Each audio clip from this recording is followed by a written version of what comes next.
जुदा ना करा गोदिए में राखा मई जय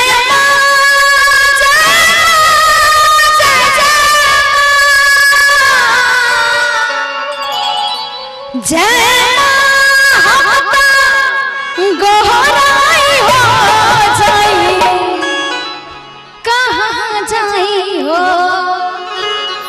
तू बुला के जुदा ना करा गोदिए में राखा मई। बोल सच्चे दरबार की दुर्गा महारानी की जय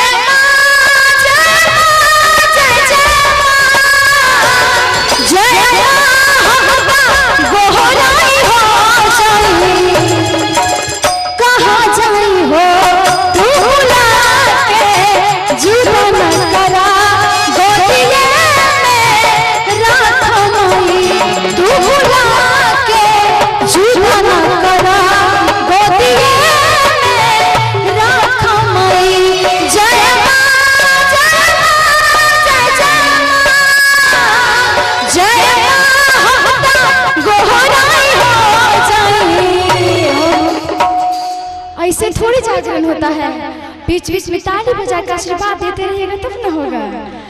तू बुला के जुदा ना करा, तू बुला के जुदा ना करा गोदिए में राखा मई। तू बुला के जुदा ना करा गोदिए में राखा मई।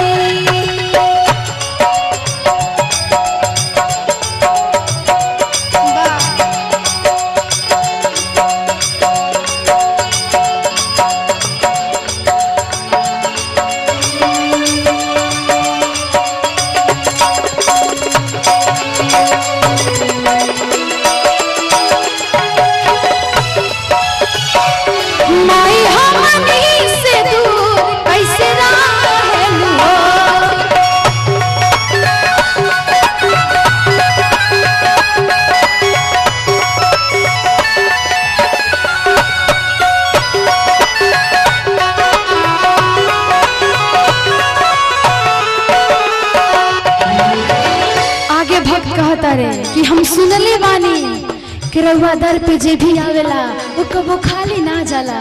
कहता रे वैष्णो माई तेरे दर पे जे भी आवेला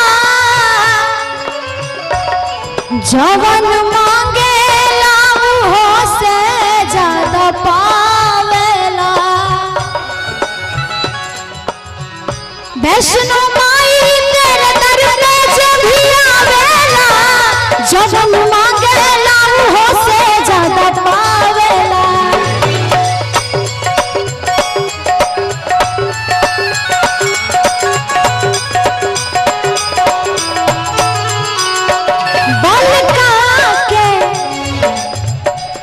बलका के बहिया धरा, बलका के बहिया धरा मां शरण में सिर बनाई। तू बुला के जुदा ना करा गोदिए में राखा मई।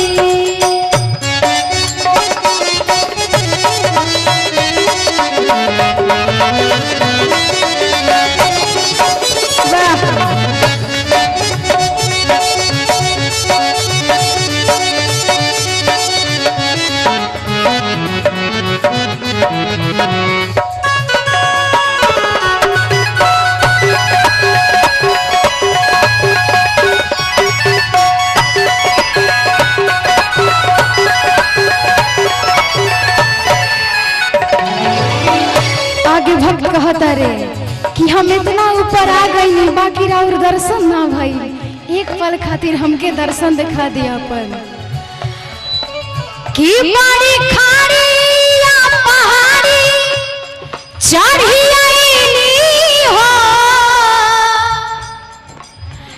कि क्षण भर भी रूपवाना देख पैनी हो। कहता रे कि एक बार एक झलक दिखला दी हमके हमरा मन में कि जितना भी श्रद्धा बा, बहुत श्रद्धा बललसा बरुआ के देखे के। बड़ी खाड़ी या पहाड़ी चढ़ी गईली हो, क्षण भर भी रूपवाना देख पैनी हो।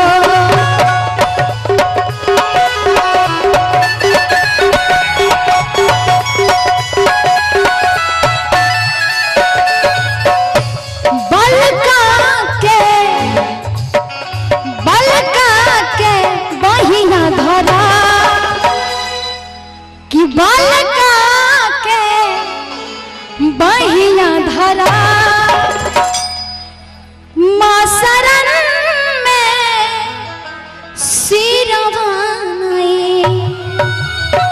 तू बुला के जुदा न करा, तू बुला के जुदा न करा, गोदिया में राखमई, तू बुला के जुदा न करा, गोदिया में राखमई। जय माँ जय माँ जय जय माँ जय माँ, हम तो गोहराई हो जाई, कहाँ जाई हो, तू बुला के जुदा ना करा, कि गोदिया में राखमई।